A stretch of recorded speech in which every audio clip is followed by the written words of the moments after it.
안녕하세요.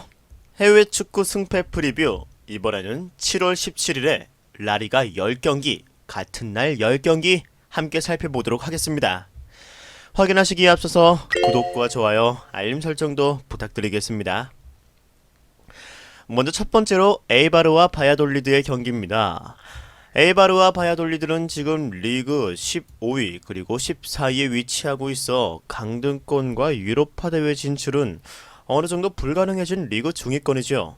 두 팀 다 게다가 그냥저냥한 행보를 이어가고 있는데 두 팀의 스타일 또한 비슷합니다. 공격보다는 수비적인 부분에서 강점을 가지고 있는 팀으로 에이바르는 지금 최근 3경기 단 1개의 실점만 허용하며 단단한 수비벽 자랑하고 있죠. 부르고스와 테헤로가 이끄는 센터라인은 알바레스가 이끌고 있는 중원과 호흡이 어느 정도 잘 맞춰진 그런 모습이고요. 게다가 엑스포지토 선수는 지금 미드필더지만 공격에서 득점도 종종 올려주는 모습 또한 보여주고 있습니다. 게다가 홈에서의 성적은 원정보다 훨씬 뛰어난 성적 기록하고 있으니 이번 경기 기대해봐도 좋을 것 같습니다. 하지만 바야돌리드 또한 꽤 훌륭한 수비라인 자랑하는 팀이죠. 최근 바르셀로나와의 경기에서도 단 1개의 실점만 허용하면서 견고한 수비 자랑하였는데요. 그러나 공격 부분에 있었던 문제점이 개선될 여지가 보이지가 않네요. 지금 공격 부분에서는 5경기 단 3개의 득점만 기록한 바야돌리드의 공격 라인이 원정에서는 더더욱 위협적이지 않은 게 사실입니다. 이번 경기는 공격보다는 수비 부분에 강점이 있는 두 팀의 대결이네요. 따라서 저득점 무승부 경기를 추천합니다. 이어서 다음 경기 빌바오와 레가네스입니다. 굉장한 동기부여가 있는 두 팀의 맞대결이죠. 빌바오는 현재 리그 8위에 위치하여 있어 리그 7위 소시에다드와 승점 단 3점 차로 충분히 역전이 가능한 상황이고, 레가네스 또한 현재 리그 18위로 강등권 탈출 위해서 단 한 단계만 상승하면 됩니다. 리그 17위 알라베스와 4점 차로 이 또한 충분히 이변이 일어날 가능성이 있죠. 기적을 만들어내려면 이 경기 두 팀 다 승점 3점이 필요합니다. 하지만 두 팀 다 승점 3점을 가져갈 수는 없죠. 빌바오는 레알 마드리드와 세비야에게 내리 2연패를 당하며 승점을 깎아먹었으나 레반테와의 원정에서 가르시아 선수의 멀티골에 힘입어 승점 3점을 획득하는 데 성공했습니다. 2연패 기간에도 경기력 자체는 매우 훌륭하였고, 빌바오는 홈에서 리그 최상위권들과 붙어도 꽤 경쟁력 있는 팀입니다. 공수발라스 모두 레가네스를 압도할 만한 자신감 가지고 있을 겁니다. 레가네스는 지난 경기 퇴장을 당했음에도 불구하고 철벽 수비로 3경기 동안 단 한 골도 실점하지 않으며 승점을 7점이나 쌓아가고 있습니다. 이러한 흐름이면 충분히 강등권 탈출에 성공할 수 있겠습니다. 다만 수비라인을 이끌었던 조나단 실바가 지난 경기 퇴장을 당해서 징계 결정이 예정이 되어 있다는 점은 레가네스에게 매우 악재로 작용합니다. 이번 경기 두 팀 다 철벽 수비를 펼칠 것으로 예상이 되며 빌바오의 저득점 신승을 예상해봅니다. 다음 경기 이어서 같은 날에 바르셀로나와 오사수나의 경기. 바르셀로나는 지난 AT전 무승부를 기록한 뒤 3연승 피치를 올리며 리그 1위를 바짝 뒤쫓고 있습니다. 한 경기만 미끄러져도 끝나는 우승 경쟁에 바르샤가 꾸준히 승리를 해주며 우승 경쟁이 한층 더 재밌어지고 있네요. 하지만 바르셀로나는 예전 바르셀로나처럼 압도하는 경기를 펼칠 수 있는 팀이 더 이상 아닌 것 같다는 느낌이 드는 요즘입니다. 메시 선수가 노쇠화된 것이 눈에 띄게 보이고 있고, 수아레즈와 그리즈만 선수 역시 부활을 할 것 같다가도 다시 폼이 떨어지는 모습 볼 수 있죠. 하지만 약팀을 상대로 실점하지 않는 모습은 다소 고무적이라고 할 수 있고, 게다가 중원에서 비달의 활약은 분명 차이를 만들어낼 수 있다고 봅니다. 게다가 캄프누에서의 성적은 18경기 동안 16승을 만들어낼 정도로 압도적인 모습 보여주고 있는 바르셀로나이기 때문에 이번 경기 승리를 챙긴 데는 무리가 없을 것으로 보이네요. 오사수나는 지금 리그 마무리 시점에서 좋은 모습 보여주고 있습니다. 5경기에서 3연승을 거두는가 하면 상대적인 강팀을 상대로도 실점하지 않는 경기가 빈번하죠. 다만 홈에서와 원정에서의 성적은 갭이 크긴 합니다. 원정에서는 토레스 선수가 침묵하는 모습이 자주 보이므로 이번 경기 득점하기에는 조금 힘들어 보이네요. 이번 경기는 바르셀로나의 저득점 승리를 예상합니다. 이어서 베티스와 알라베스입니다. 베티스는 리그 중위권에 위치하고 있어 별다른 동기부여가 없는 팀이죠. 하지만 알라베스는 상황이 다릅니다. 강등권과 승점 4점 차로 지금 충분히 뒤집힐 만한 위치에 있어 이번 경기 꼭 승점 3점이 필요합니다. 베티스는 지난 네이티와의 원정에서 한 명이 퇴장당한 팀을 상대로도 단 한 골도 득점하지 못하는 모습 보여주며 원정 성적 17경기 단 한 개의 승리만을 기록하는 좋지 못한 모습 보여주었죠. 하지만 베티스는 홈에서만큼은 승률이 5할이 되는 팀입니다. 콰르다도와 로드리게스는 홈과 원정에서 점유율을 주도하는 방법조차 다르며 훌륭한 경기 보여주고 있고, 바라간이 이끄는 수비 라인은 홈 경기 평균 실점이 1점 초반을 밑도는 좋은 수비력 보이고 있습니다. 하지만 알라베스는 이런 것들을 가릴 여지가 없습니다. 최소한 승점 1점만 확보하더라도 훨씬 유리한 곳이 점할 수 있기 때문에 이번 경기 내려앉아서 수비만 하는 경기를 펼칠 것입니다. 다만 원정에서 알라베스의 수비진들이 대량 실점이 많은 것은 사실이나 베티스의 장 또한 그렇게 날카롭지는 않기 때문에 그렇게 걱정할 건 또 아니라는 생각이 드네요. 이번 경기 알라베스가 기를 쓰고 수비할 것으로 예상되는 경기입니다. 매우 저득점 양상으로 흘러갈 것입니다. 이어서 셀타비고와 레반테의 경기. 셀타비고는 지금 리그 16위에 위치하고 있어 강등권 탈출 목표를 한 걸음 더 다가간 모습입니다.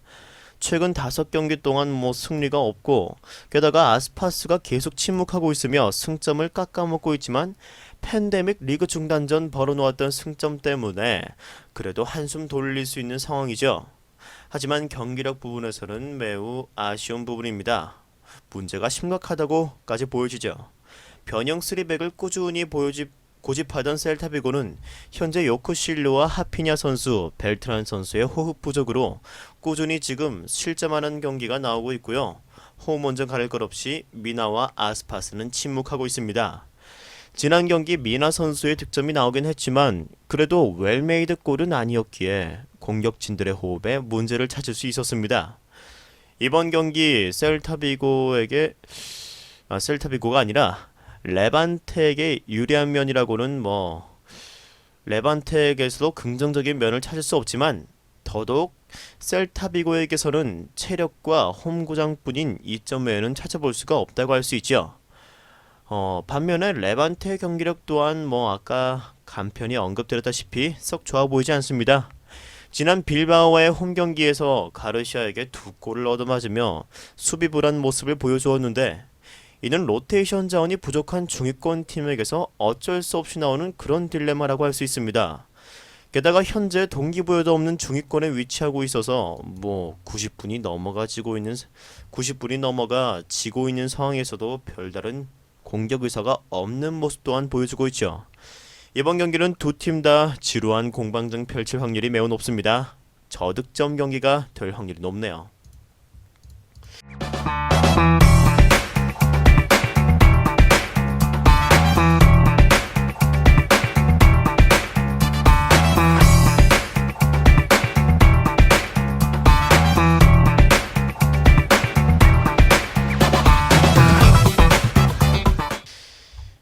이어서 헤타페와 에이티 마드리드. 지금 챔스골을 노리던 헤타페가 어느새 6위까지 떨어졌네요. 현재 리그 6위에 랭크되어 있는 팀이 최근 10경기 단 1개의 승리만 거뒀다는 점을 주목할 만하네요. 유로파권 진입마저 어려워질 수 있다는 수준의 경기력 보이고 있습니다. 지난 4경기 동안 단 1개의 득점만을 성공한 헤타페의 마타 아르나이즈와 막사모비치는 상대 선수들에게 분석이 끝난 모습이죠. 특유의 접고 중거리 슈팅을 때리는 모습이 항상 수비 미드필더한테 끊기고 있는 모습 보여주고 있습니다. 아람바리 선수 또한 잦은 풀타임 출전에 체력이 지금 바닥나고 있는 모습 보여주고 있죠. 주목할 만한 점은 최근 이 두 팀 간의 맞대결은 무승부 없이 5경기 모두 다 AT 마드리드의 승리로 넘어갔다는 그런 점입니다. 따라서 상대적으로 비슷한 상위권 팀끼리의 맞대결이었다는 점을 생각했을 때 주목할 만한 기록임은 분명하네요. AT 마드리드는 헤타페의 공격을 막는 법을 아주 잘 알고 있습니다. 선수들의 노련함 또한 수준이 달라서 모라타와 코스타 선수가 최소 1개의 득점을 합작해줄 것으로 예상이 되면서 게다가 중원 싸움에서도 다소 지친 아람바레가 이끄는 중원을 AT가 압도할 것으로 예상되네요. 이 경기는 지루한 수비전이 될 것이지만 결정적 한 방에서 차이를 만들어낼 수 있는 AT 마드리드의 승리를 추천드립니다. 이어서 마요르카와 그라나다의 경기. 마요르카는 강등권 탈출에 적신호가 켜지고 있으나 아직 포기하기는 이릅니다. 지난 세비야 원정에서 너무나 아쉬운 패배 당하고 말았죠. 굉장히 지금 잘 싸워줬으나 선수들의 개인기량 차이는 어쩔 수 없이 있었습니다. 다만 마요르카의 홈에서 열린 최근 2경기는 모두 승리를 거두며 홈에서만큼은 저력 있는 모습 보여줬기에 기대를 걸어볼 만하네요. 하위권 팀 치고는 로테이션 자원 또한 꽤 여유롭기에 상대적으로 체력이 빠진 그라나다를 상대로 증원해서 어드밴티지를 가져갈 수 있을 것으로 예상되네요. 하지만 셰들러 선수가 이끄는 수비 라인이 그라나다를 상대로 무실점으로 막는 것은 현실적으로 불가능해 보이고 부디미르 선수가 힘을 내 실점한 점수보다 득점을 더 해야 승리를 거둘 수 있을 것으로 생각되네요. 그라나다는 지난 경기 레알 마드리드와의 경기에서 엽기적인 모습 보여주었습니다. 2골을 먼저 실점하고 1골을 따라붙는 모습 보여주었고 후반 막바지에 파상 공세를 이어가며 마지막 코너킥 찬스에서는 본인들은 별다른 이겨야 할 이유도 없지만 상대가 우승 경쟁을 하고 있는 팀이기에 골키퍼까지 올라와 공격에 가담하는 등 프로다운 모습 보여주었습니다. 매우 인상적인 그런 모습이었죠. 이번 경기 그라나다는 강등권 경쟁을 펼치는 이 팀을 상대로도 매우 열심히 싸워줄 것으로 예상이 됩니다. 따라서 마요르카의 동기부여를 막기에는 지난 레알 마드리드전 체력이 너무 많이 빠졌죠. 따라서 마요르카의 승부를 추천드립니다. 이어서 레알 마드리드와 비아레알입니다. 레알 마드리드는 사실상 이번 경기를 잡는다면 99% 우승을 확정할 수 있는 아주 중요한 경기가 될 것입니다. 2경기만 남겨놓은 상황에서 2위 바르셀로나와 승점 4점 차, 우승의 마지막 문턱입니다. 현재 레알 마드리드는 리그 재개 후 전승을 기록하며 훌륭한 성적 내고 있죠. 다만 체력적 한계에 부딪힐 만한 차린 스케줄은 어떻게 극복할 것인가가 난제입니다. 벤제마의 지금 움직임은 다소 느려진 모습 보이며 아자르 선수 또한 출전하지 못하고 있으므로 공격진에 과부하가 걸린 모습 볼 수 있죠. 하지만 수비 라인에서 마르셀로와 라모스가 매우 안정적인 모습 보이고 있고 게다가 또 홈 18경기 중 단 1개의 패배도 없다는 점 또한 매우 고무적입니다. 비아레알은 챔스골 노릇으나 세비야에게 다소 밀리면서 5위로 시즌을 마무리해야 할 것으로 보입니다. 지난 소시에다드와의 경기 홈 경기에서 패배하며 챔스의 꿈을 접게 된 비아레알은 이번 경기는 뭐 별다른 의미가 없어졌으며 다소 지친 선수들에게 로테이션을 돌려줄 확률도 배제할 수 없는 경기입니다. 이 팀의 장점은 공격보단 수비에 있습니다만 다소 윙백들의 기동력이 저하됐음은 마르셀로의 좋은 먹이가 될 수 있을 것 같네요. 이번 경기를 이기고 홈에서 우승 세리머니를 하게 될 레알 마드리드입니다. 세리머니를 꼭 챙겨보시길 바랍니다. 이어서 소시에다드와 세비야의 경기. 소시에다드는 지난 비아레알 원정에서 승리하며 다소 주춤했던 유로파 경쟁에 다시 뛰어드는 모습 볼 수 있었습니다. 헤딩으로만 2개의 득점을 하며 좋은 제공권의 장점을 잘 살렸고 웨데가르드와 오에르자발은 비아레알의 중원 또한 완벽하게 압도하는 경기력 보여주었죠. 몬레알이 이끄는 지금 수비 라인은 매 경기 실점을 하고 있긴 하지만 홈에서의 수비는 원정보다는 다소 안정적인 것이 사실입니다. 주비앤디 선수도 이번 마지막 홈 경기에 출전을 예고하였습니다. 마지막 홈 경기인 만큼 소시에다드 또한 욕심이 날 만한 경기죠. 세비야는 현재 연승 가도를 달리며 5경기 4승 1무라는 굉장한 상승세 보여주고 있습니다. 다만 지난 경기 승리를 통해 챔스 진출을 확정지었기에 로테이션을 돌릴 가능성 또한 배제할 수 없다는 점을 꼭 짚고 넘어가야 할 것입니다. 오캄포스와 무니르 선수가 항상 풀타임 출전하며 다소 무리한 모습을 본 감독이 이번 경기 충분히 휴식을 줄 만한 타이밍이네요. 이번 경기는 라인업을 꼭 챙겨봐야 하는 경기일 것입니다. 세비야가 풀주전으로 나온다면 소시에다드에게 매우 힘든 경기가 되겠지만 혹시나 오캄포스나 무니르 둘 중 한 명이 출전하지 않는다면 호흡적인 부분에서 연승을 달릴 때의 모습은 찾기 힘들 것입니다.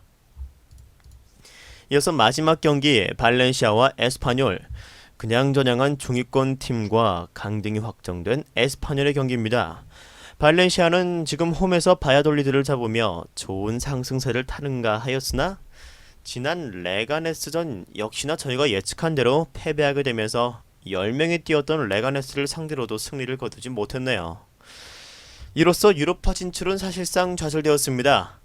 콘도그비아와 코클랭은 레가네스의 중원을 상대로도 고전하는 모습 보이며 팬들의 질타를 당하고 있는 상황입니다. 하지만 발렌시아는 홈에서만큼은 다른 팀인 점에 기대를 걸어야 하죠.